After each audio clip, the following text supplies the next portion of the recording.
பிரான்டே and teachers music band ஒரு சிறந்த piano டூவட் குழுவாக பலர் என்ன செய்தாங்க கருதினாங்க. அவர்களின் கூட்டு முயற்சி ஒரு அழகான இசையை தந்தது. அவர்களின் music style 4 hands but 1 mind, அதாவது 4 கைகள் ஆனால் ஒரே சிந்தை என்று புகழப்பட்டது. அவர்களின் இசையை கேட்கிறவர்கள் அவர்கள் எந்த அளவிற்கு கடினமாக பிரயாசப்பட்டிருக்க கூடும் என்பதை ஈஸியாக அறியக்கூடும்.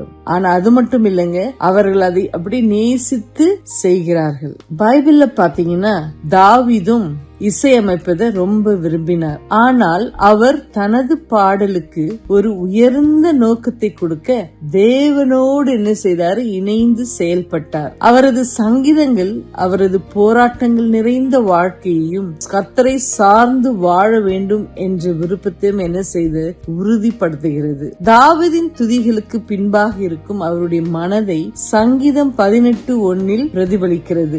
என் பெலனாகிய கர்த்தாவே உம்மில் அன்பு கூறுவேன் என்று சொல்கிறார். மேலும் தாவீது துதிக்கு பாத்திரராகிய கர்த்தரை நோக்கி கூப்பிடுவேன்.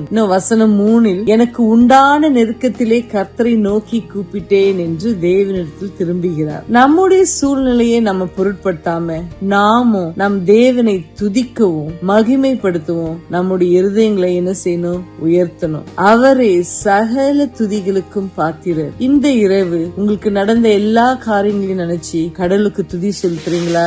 அத துதியோடு உறங்க செல்லுங்க. கர்த்தர் உங்களை ஆசீர்வதிப்பார். ஆமீன்.